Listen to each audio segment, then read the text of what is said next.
전산회계 1급 106회 이어서 볼게요.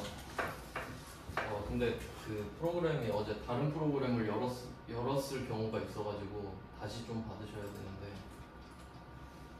아마 들어가시면 세무 2급 걸로 들어가시는 경우가 있을 것 같거든요. 그럴 땐 어떻게 해야 하냐면 어제 다운로드 받은 거 있잖아요.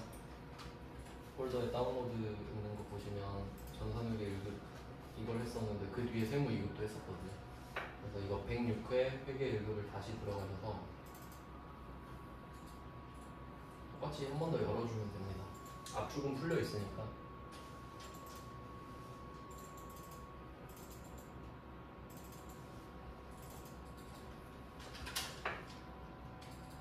네, 다시 들어가 주셔야 돼요. 이 기출문제는 최근에 들어가졌던 걸로 다시 들어가져서 세무 2급을 들어갔었으면 세무 2급이 열릴 거거든요. 그래서 새로 들어간 다음에 다시 수험번호랑 입력을 해볼게요. 수험번호는 211111122입니다. 어제랑 같아요.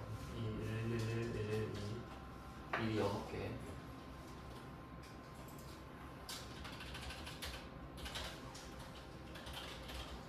감독관 번호는 2023입니다.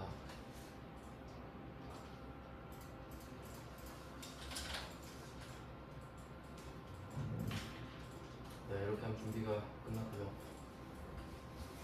어제 안 한 걸 먼저 지워야겠죠. 근데 4번, 5번 이렇게 남았어요. 4번이랑 5번이랑 1번에 3번 이렇게 남았는데 순차적으로 해보겠습니다. 문제 4번부터 9페이지에 있습니다. 실무 4번이에요.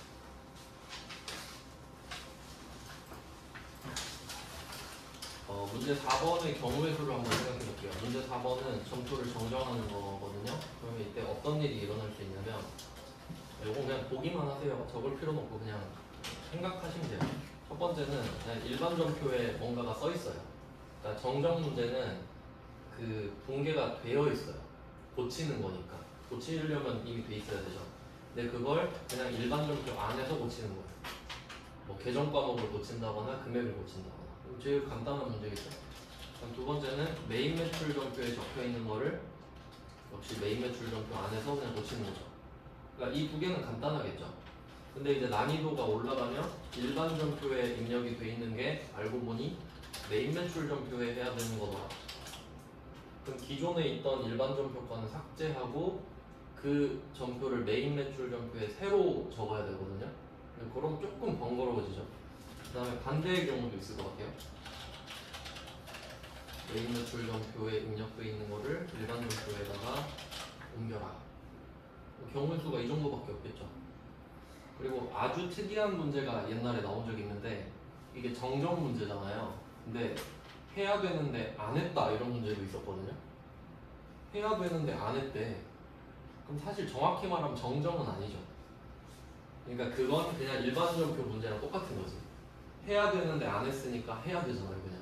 그럼 그냥 없던 상태인데 하면 되니까 앞에 있는 문제랑 똑같은데 좀 멘붕이 왔겠죠. 정정인데 왜 없지? 근데 그런 경우도 있긴 있었어요. 흔하진 않아요.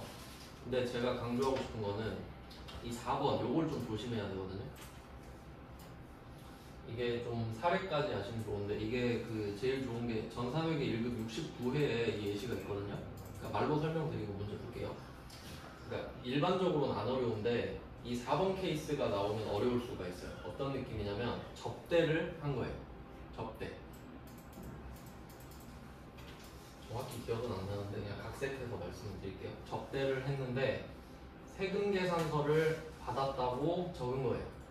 세금 계산서를 받았다고 한 겁니다. 접대를 하고. 그럼 머릿속에 불공이 떠올라야겠죠?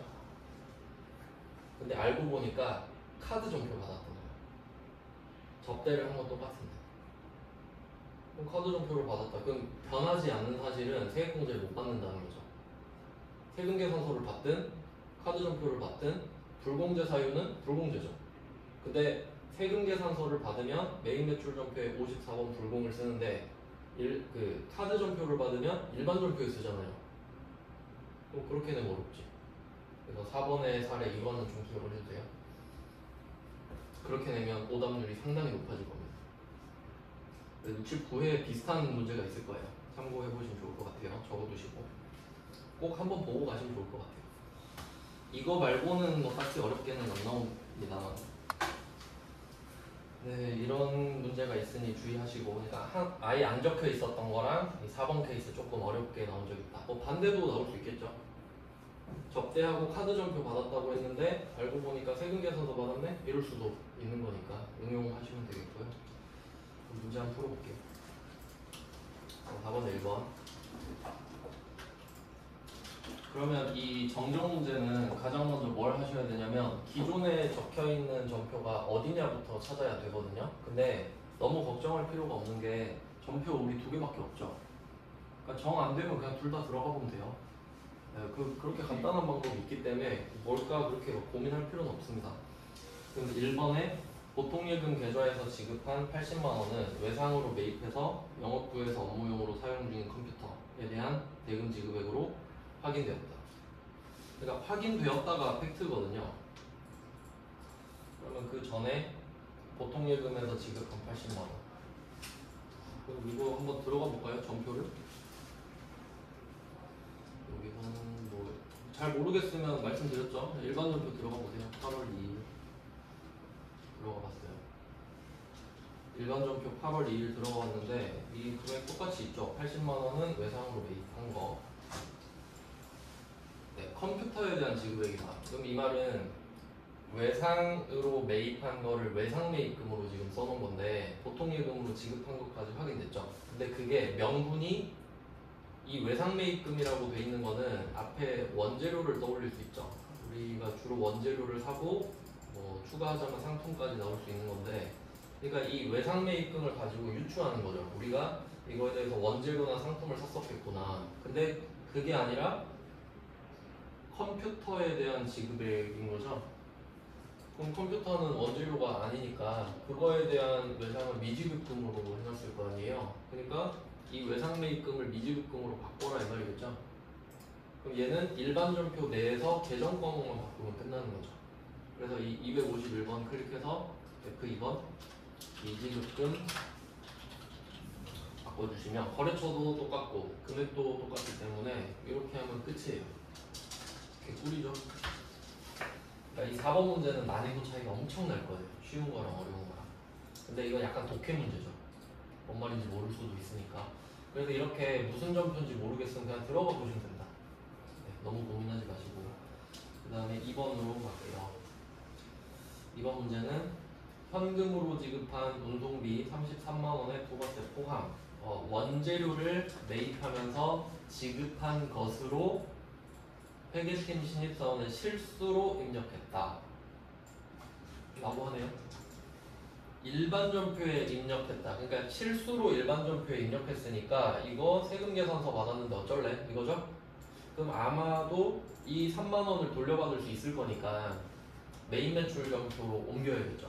그럼 이때는 어떤 식으로 푸시면 되냐면 그냥 순서를 좀 추천을 해드릴게요. 일단 일반 점표에 실수로 입력을 했으니까 들어가서 확인을 해요. 11월 19일 들어가서 봅니다.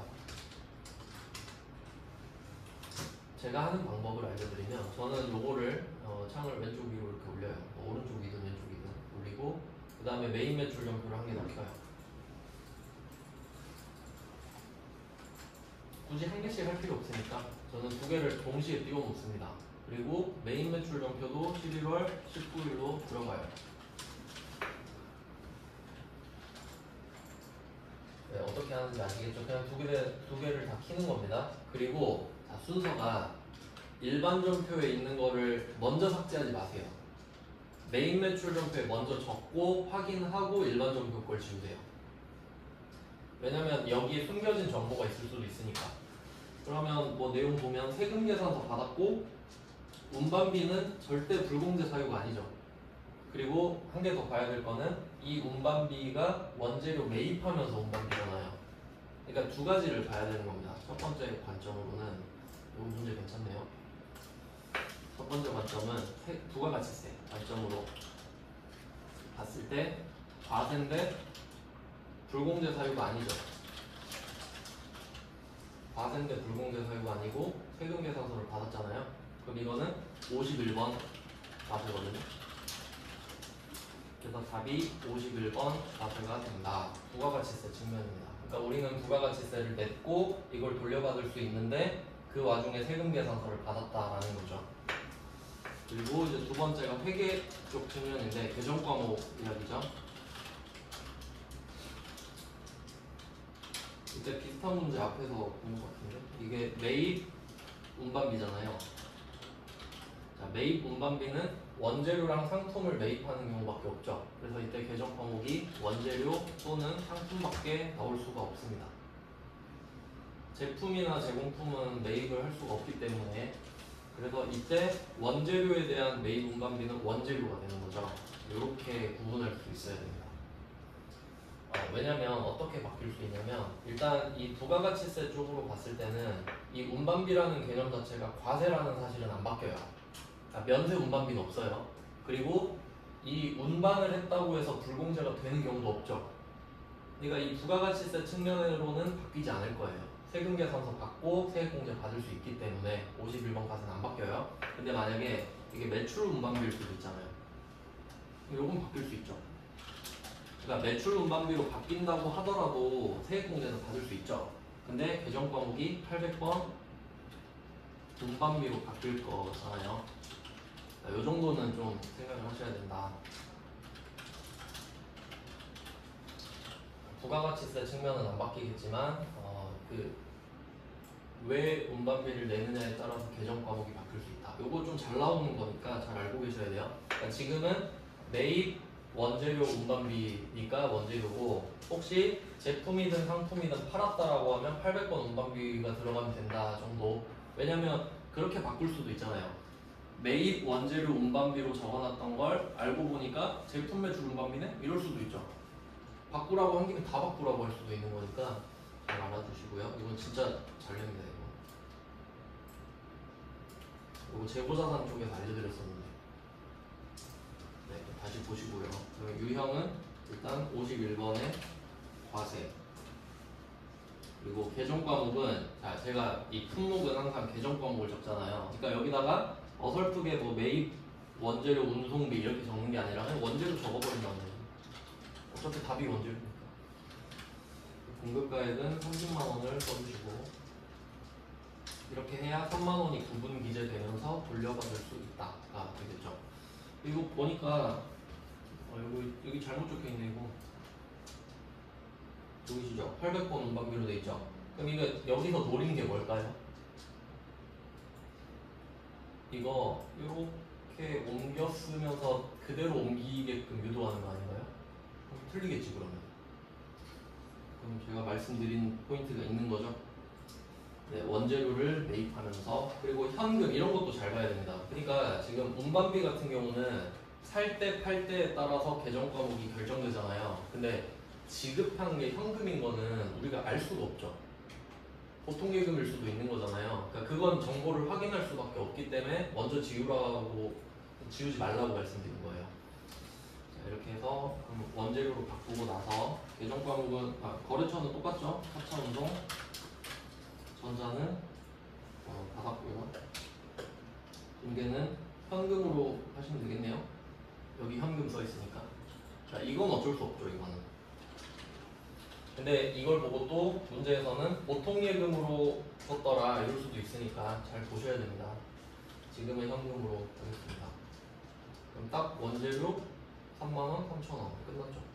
이렇게 해주시면 되고 다 제대로 옮겼으면은 이제 일반 점표로 가가지고 이거 삭제하면 되겠죠. 앞에 체크하시면 두 개가 같이 체크가 되고 F5번을 눌러서 삭제를 해주세요. 네, 요건 좀 괜찮은 문제네요. 네, 이 정도 난이도로 나오고요. 두 개 다 해봤어요. 그 다음은 이제 결산으로 가보겠습니다. 문제 5번인데 결산 같은 경우는 두 가지 주제가 있어요. 결산 문제 5번. 얘는 12월 31일에 일어나는 일들인데 첫 번째가 수동결산을 해야 되고요. 얘는 일반 점표에 직접 적는 거예요. 그리고 두 번째가 자동결산입니다. 일단 우리 입장에서는 자동결산이 편합니다. 그 메뉴를 좀 알려드리면 이 메인 화면에서 일반전표 입력, 그 다음에 결산자료 입력 이렇게 양 끝에 두 개가 있는데 일반전표 입력이 수동결산을 적는 곳입니다. 그러니까 수동결산은 그냥 날짜가 12월 31일로 된 일반전표 문제를 덮푸는 거예요. 그냥 날짜만 12월 31일인 거지. 그럼 이건 그냥 일반전표 문제고, 그 다음에 결산자료 입력은 자동결산이거든요. 이게 꿀입니다. 이게 꿀. 이게 꿀.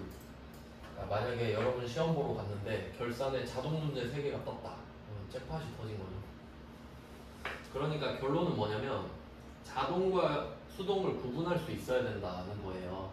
그럼 일단은 알려드리고 팁을 좀 알려드릴게요. 일단은 정답을 알려드리면 5번은 1번은 수동입니다.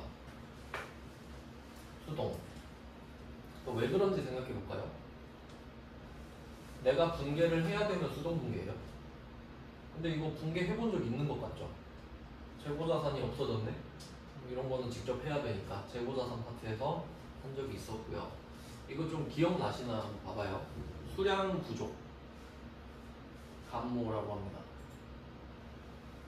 수량이 부족하네? 왜 없지? 이런 거 있죠. 제가 재고자산 쪽에서 두 가지의 손실이 있다고 말씀드렸거든요. 수량 자체가 없어지는 건 감모 손실, 가격이 떨어질 수도 있죠.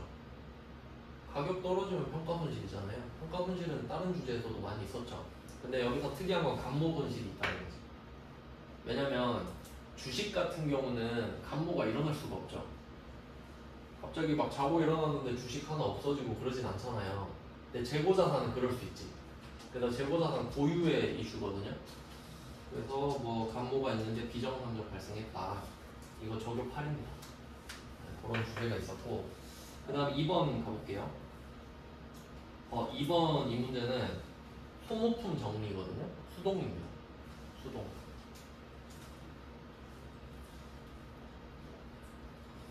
그 다음에 3번은 법인세 정리인데 자동입니다.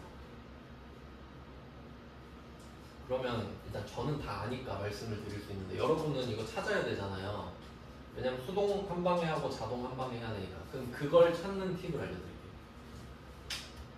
솔직히 다 알 수는 없잖아요. 그러면 제가 알려드리는 팁 이걸 잘 보세요. 일단 결산자료 입력을 봐요. 결산자료 입력을 들어간다. 그리고 엔터 2번 친다. 이거 숫자 쓰려고 하지 마세요. 그냥 엔터 2번 치면 끝나니까. 괜히 그럼 나중에 12월 이렇게 쓰고 있어. 그럼 안 되니까 엔터. 자, 그리고 초록색 칸이 보이죠? 초록색 색깔이 띄나? 잘 안 보이는 것 같은데. 초록색 색깔 보이시죠? 여기밖에 숫자 입력 못 하거든요. 그러면 초록색 칸을 클릭하면 가로줄이 쭉 뜨죠. 그럼 이 왼쪽에 있는 글자가 이 문제에 있는지 보시면 돼요. 한번 볼까요? 있나? 이거 맨 밑으로 내려보세요. 맨 끝에 내려보세요. 맨 끝에 내리면 법인세 등 보이세요? 법인세 등.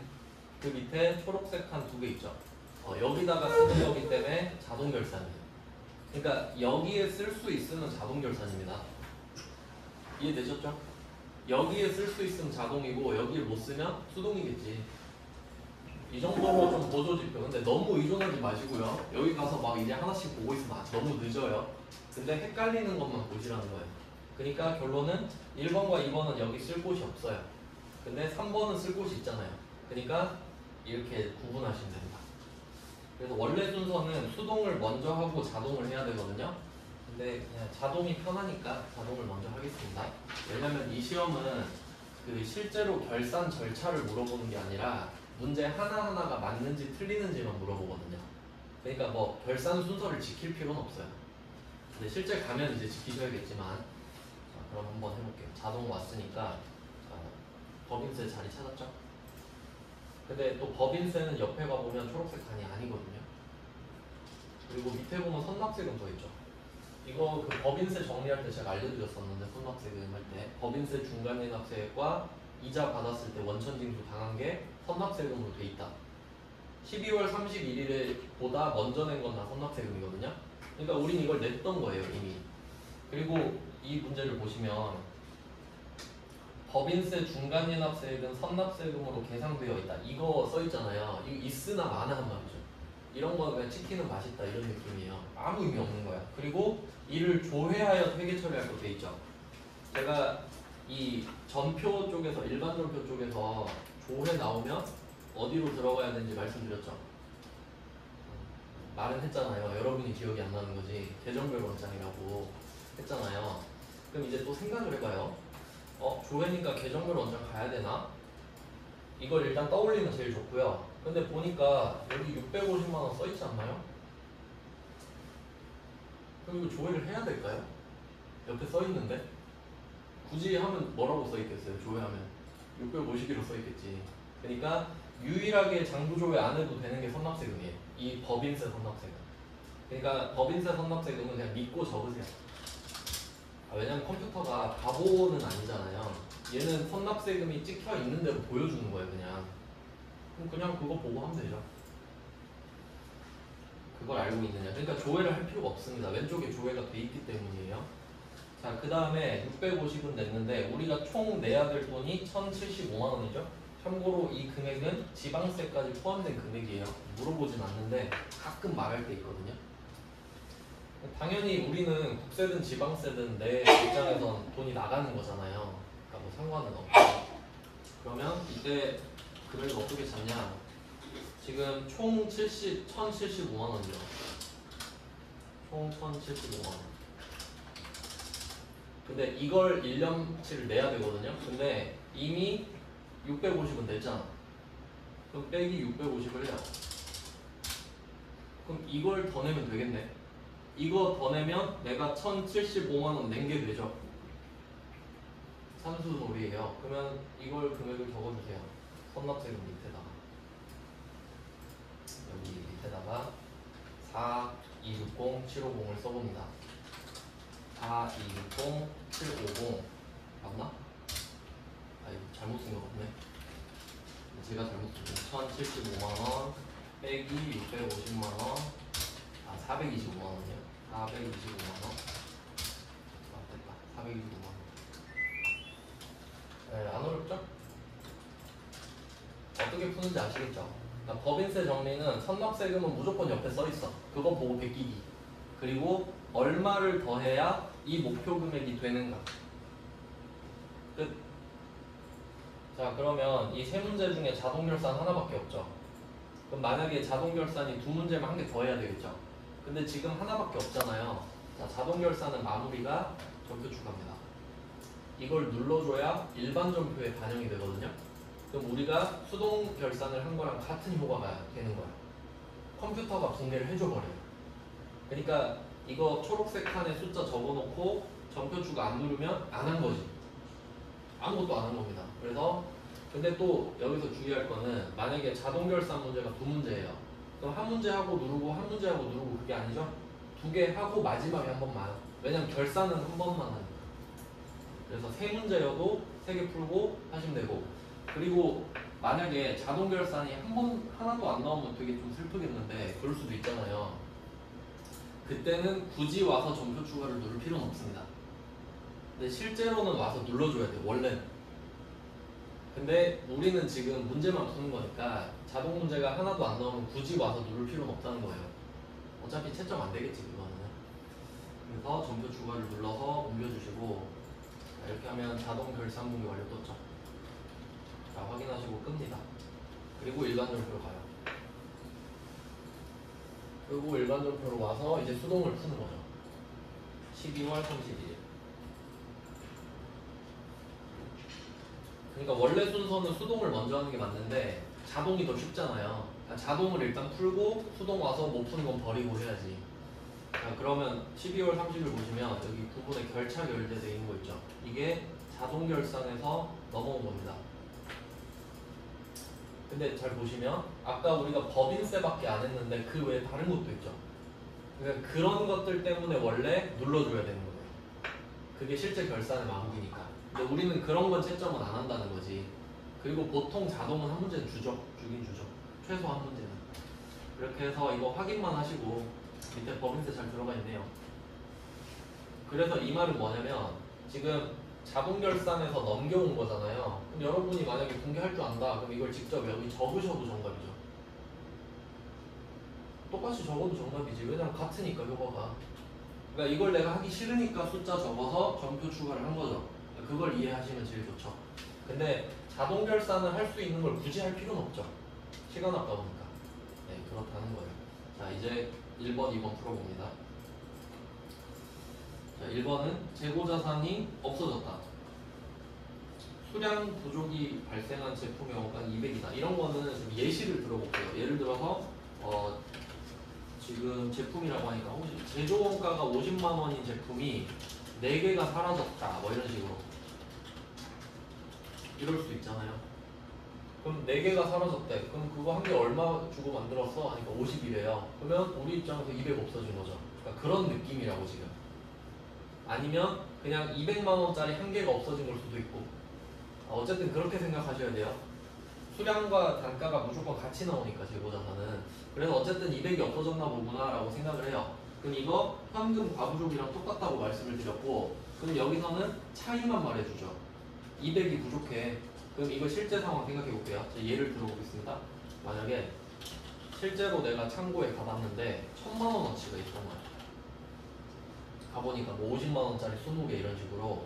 근데 장부를 보니까 1200이라고 써 있는 거지. 이럴 수도 있죠. 그럼 이거 보고 생각을 해야겠죠. 왜 200이 없지? 보니까 50만 원짜리 4개가 사라진 거야. 이유는 몰라. 그럼 일단 200이 사라진 게 팩트죠. 그러니까 이 차이가 나는 200만큼 빼라 이거잖아요. 이게 현금 과부족이랑 똑같죠. 그래서 팩트는 뭐냐면 장부가 중요한 게 아니라 실제가 중요하잖아요. 그러니까 장부가 실제를 따라가야 된다지. 그래서 200을 빼라 그 말이죠. 상황을 이렇게 이해하셔야 돼요. 이야기를 내가 만들면서 외워서 풀지 마시고. 그러면 이게 재고자산 감모손실 200, 제품 200 이거거든요. 제품 200이 없어졌으니까. 제품 매출 아니죠. 제품 매출은 시가로 파는 거고 이건 그냥 없어진 거니까. 재고자산 감모손실은 비용이고요. 영업 외 비용입니다. 얘 숫자가 900이라서 뭐 500, 800 없습니다. 그 다음에 제품은 자산의 감소인데 여기서 빼먹으면 안 되는 거죠. 적용 8, 적용 8, 타 계정으로 이제 판 게 아니라 없어진 거다. 팔지 않았는데 없어졌다. 이거 중요하죠. 이게 답입니다. 그리고 조금 더 디테일하게 보면은 그 수량 부족의 비정상까지 표시를 해주셔야 돼요. 그러니까 이 수량 부족이 비정상으로 일어났을 때만 이거 좀 심하긴 한데, 그러니까 수량 부족이 감모잖아요. 이 감모가 정상적으로 일어나는 경우도 있어요. 그러니까 그 어쩔 수 없는 거거든요. 그럼 그건 내추럴 거예요. 근데 뭐 다 결론만 말씀드리면, 그러니까 정상적으로 없어진 것도 있긴 있을 거 아니에요. 왜냐면 비정상을 이야기했으니까. 정상도 이야기할 수는 있겠지. 근데 이 정상적으로 감모량이 발생한 경우는 매출원가로 한댔죠? 근데 이거는 붕괴가 없어요. 그러니까 문제 못 낸다. 이것만 알면 돼. 아, 이거 정상적인 감모는 문제를 낼 수 없다 그랬지. 그럼 그냥 마음 편하죠 이제. 그 이유는 제가 재고자산에서 설명드렸는데 지금은 안 할게요. 정신건강을 위해서. 그냥 이것만 알아도 좋죠. 절대 안 나와요. 절대. 그럼 비정상밖에 못 내잖아요. 그럼 뭐 어떻게 되겠어요? 재고자산 감모손실이지. 그리고 피처링 저급 8번 이런 식으로. 이제는 그냥 사실 이제 외울 때죠. 이제는 이해할 때가 아니에요. 그래서 결론만 말씀드렸습니다. 정상 감모는 문제에서 낼 수가 없다. 왜? 붕괴가 없으니까. 네, 이렇게 해서 수동결산에 적어주시면 됩니다. 그럼 이때 결차결 때는 자동에서 넘어온 거고 우리는 차변대변 쓰죠. 그다음에 저기 8번에 쓰고 200.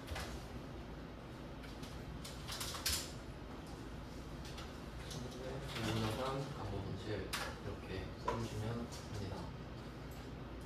입력은 항상 간단해요. 그 다음은 2번. 이거 소모품 정리 주제거든요. 소모품 정리. 요거는 좀 비슷한 주제가 그 이연이라고 해야 되나? 비용의 이연, 선불 이런 게 있는데 그 예시를 들면 선급 비용과 보험 비용. 선급 비용은 자산이고 보험료는 비용이다. 예시는 이거 그냥 이걸로 딱 이해하시면 될 것 같아요. 자동차 보험료. 자동차 보험료 1년치 한 번에 내죠. 선급 비용. 그러면 시간이 지나면 어떻게 되냐? 시간이 지난 것만큼만 보험료 비용. 이런 내용이거든요.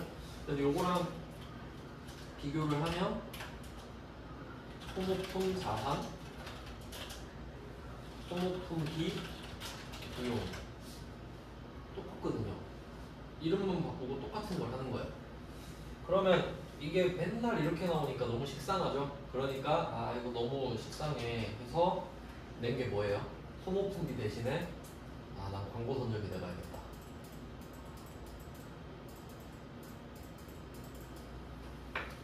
소모품과 광고 선점비로 낸 거예요. 그럼 어떤 느낌이냐면 이 물건을 사서 내가 직접 쓰면 소모품이죠. 그러니까 A4 용지를 내가 사서 내가 쓰면 소모품이죠. 내가 A4 용지 사서 내가 쓰니까. 근데 내가 A4 용지 AA 를 사서 길에서 나눠준 거예요. 그럼 광고 선점비예요. 한총물 찌라시 뿌린 거니까.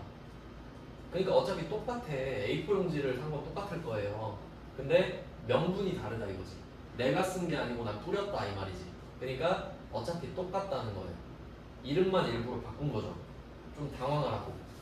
그러니까 소모품 계정 보이시죠? 여기 문제 소모품 계정을 사용한다. 그리고 판매비와 관리비, 광고 선점비 이 두 개를 매칭을 하는 거잖아요. 그러니까 결론은 자산 비용 문제다. 한번 해볼게요. 그럼 처음에 이거 좀 잘 나옵니다 이 문제. 그러면 처음에 샀을 때 미사용에 대한 250만 원에 대한 올바른 회계 처리를 해라 이렇게 하거든요. 내용 보면 홍보용 계산기, 계산기를 뿌린 거예요 지금 길에서. 그거를 전액 광고 선점비로 비용 처리를 했답니다. 그러면 우리가 처음에 계산기를 샀을 때 광고 선점비에서 뭐 얼마 이렇게 했을 거란 말이에요. 현금 이렇게 뭐 뭘로 샀는지 모르니까. 그러면 이때 이건 어떤 느낌이냐면 계산기를 한 100개를 샀어요. 그리고 이거 100개 그냥 오늘 다 뿌려버리게 하고 사자마자 비용 처리를 해버린 거예요. 우린 이거 100개 100% 뿌린다고. 왜? 뿌리는 거 쉬우니까. 근데 비 와가지고 못 뿌린 거야 50개밖에. 뭐 그런 내용이에요. 그러면 처음에 비용으로 질러놨는데 이제 어쩔 거냐 이거 남은 거는. 그럼 그건 자산이죠. 그러니까 우리가 계산기 100개를 샀을 때 실제 100개를 갖고 있거든요. 근데 비용 처리를 해버린 거예요. 왜? 어차피 곧 뿌릴 거니까. 어차피 오늘 지나고 나면 없어질 거니까 비용 처리를 질러 놓고 뿌린 거란 말이에요. 근데 비 와서 들어온 거야. 그럼 내가 계산기 남은 거 들고 오겠죠. 그러면 내 입장에서는 자산이 한 개도 없는 거였죠. 계산기를 살 때. 근데 이제 생기는 거라고. 그러면 그때 광고 선점비를 취소해 줘야 되지. 질러 놓은 거를 빠꾸시켜야 돼요. 그러면 남은 게 얼마냐 하니까 250만 원어치 남았대잖아요. 그러면 우리 입장에서는 갑자기 소모품이 생긴 거죠. 갑자기 소모품이 250이 생겼네? 이런 느낌이지. 다 뿌릴 줄 알았는데 못 뿌렸으니까. 그럼 계산기 50개가 남은 거예요. 그게 250만 원인 거예요. 그러면 우리 입장에서는 광고 선점비 질러 놓은 게 뻘쭘해지죠. 그러니까 이 중에 그러니까 예를 들어 한 1000만 원을 해볼까요?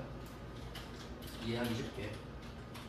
내가 계산기를 1000만 원에서 400개를 200개라고 할게. 200개를 사가지고 150개를 뿌린 거야. 50개 남았죠. 근데 우리는 다 뿌릴 줄 알았지. 그래서 비용 처리를 했는데 250개 들고 온 거예요. 그래서 뻘쭘하게 소모품비를 취소하는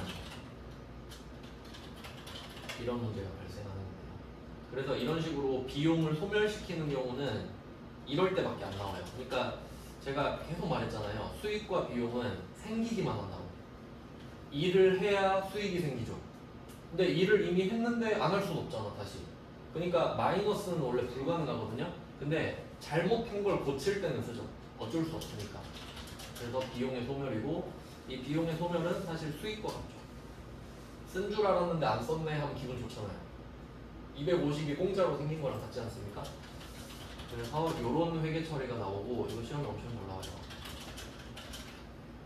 이렇게 됩니다. 밑에 거가 답이에요. 그러니까 결론은 뭐냐? 처음에 비용 처리로 했던 거를 알고 보니까 남았네. 어떡할래? 그럼 자산이 생긴 거다. 이렇게. 이게 조금 더 쉬운 문제인데 반대 경우도 있어요. 반대도 빨리 보여드릴게요. 답은 요건데, 그럼 만약에 처음에 샀을 때 자산으로 했었다 이럴 수도 있거든요. 소모품 그때 소모품 1000만원어치 사고 자산으로 했다. 이렇게 시작할 수도 있잖아요. 그럼 얘는 관점이 어떻게 다른 거냐면, 계산기를 뿌릴 건데 자산으로 적어놓은 사람들 있죠. 그럼 이 사람들은 나중에 덜 뿌릴 것까지 예측하고 있는 거예요. 그러니까 나중에 어차피 확인 한번 해야지 뭐 이런 느낌이에요. 그러니까 무리하게 비용으로 지르지 않았죠. 그리고 끝나고 물어봐요. 야 남았지? 몇 개 남았어? 얘는 이런 사람이라. 그럼 보니까 250 남았어요 이러겠죠. 자 그럼 이때는 1000만원으로 시작을 했잖아요. 근데 지금 250이 남은 거지. 그럼 1000만원에서 얼마를 빼야 250이 남냐? 750을 빼야죠. 그때는 여기서 광고 선정비가 750이 들어가겠죠. 소모품이 750이 사라지고 이렇게 나오죠. 똑같은 상황이에요 지금. 똑같은 상황인데 비용으로 시작했냐 자산으로 시작했냐에 따라서 달라지는 거예요. 차이 아시겠나요? 그러니까 첫 번째 경우는 아까 이거 정답이 이거잖아요. 정답이 이거. 요거는 처음에 비용으로 시작했죠. 이 말은 자산 0으로 시작한 거예요. 이 사람은 사자마자 이거 다 써. 자산 없어. 이렇게 시작했죠. 근데 끝나고 보니까 남은 거야. 그럼 없다고 생각했으니까 플러스 250을 해주지. 없는 상태에서 250이 생긴 게 되니까. 근데 반대 경우 자산으로 시작해버린 거예요. 그럼 이 사람은 1000으로 시작했죠. 그리고 250이 남은 거예요. 그럼 얘는 750을 빼야 250이 남죠. 그러니까 결과는 같아. 결과는 같아져야 되는데 시작이 달랐기 때문에 그 과정이 다르다. 그래서 제가 맨날 하잖아요. 회계에서 선택권을 준다는 거는 결과가 똑같다는 거다. 다르면 선택권을 주면 안 된다 그랬죠. 불공평하니까. A를 고르든 B를 고르든 똑같아야 아무거나 골라 이렇게 된다고요. 근데 A가 더 좋으면 다 A 고를 거 아니에요. 그럼 선택권에 의미가 없다. 회계에서는 그렇게 되는 겁니다. 그래서 이게 그 선급 비용이랑 보험료랑도 똑같아요. 완전 잘 나오니까 공략을 잘 해주시고요. 답을 입력하는 거 사실 의미는 잘 없는데, 그리고 이때 소모품비 같은 경우는 홍보 쪽이니까 당연히 영업부겠잖아요. 800번으로 해주시면 됩니다. 이 1000만원은 제가 임의로 한 겁니다. 또 여기서 알 수 있는 게 뭐냐면, 지금 이 문제는 처음에 얼마 샀는지 안 알려주죠. 몰라도 풀 수 있지. 몰라도 풀 수 있지. 비용으로 시작하면. 왜냐면 안 쓴 비용만 취소하면 되기 때문이에요. 그럼 처음에 얼마 샀는지 안 궁금해. 그러니까 안 알려줘도 돼요. 근데 두 번째 케이스는 처음에 얼마치 샀는지 알려줘야만 돼요. 그래야 얼마를 빼야 250이 남는지가 나오기 때문에 알아서 그렇게 세팅이 돼 있겠죠. 네, 그런 내용입니다. 좋은 문제예요. 대변에 소모품비를 취소하고, 아니, 광고 선정비구나. 광고 선정비 대변에 250 취소하고 차변의 소모품을 250을 늘려준다. 아주 좋은 문제입니다. 이거. 이 사고형 문제이기 때문에 많이 내요. 그러니까 이런 문제를 시간이 없을 때 풀면 멘붕이 와요. 계속 그냥 멘붕만 오고 문제 계속 읽고 그러거든요. 그러니까 좀 비교적 시간이 앞에 있을 때 이런 걸 좀 풀어주시고, 아니면 너무 어렵다 그러면 그냥 맨 끝에 푸는 방법도 있죠. 왜냐면 내가 못 풀어버릴 수도 있는 거니까. 그러니까 이런 건 선택 잘 하셔야 돼요. 그러니까 이런 거는 내가 보자마자 풀 수 있게 완벽하게 대비를 하거나 아니면 그냥 버리거나 애매하게 할 생각은 하시면 안 돼요. 시험 벨이기 때문에. 네, 그럼 결산도 끝냈습니다. 결산하고 이제 좀 쉬다가 그 1번에 3번 있죠, 실무. 그걸 하고 이론은 좀 보자마자 맞힐 수 있는 것만 좀 제가 짚어드릴게요.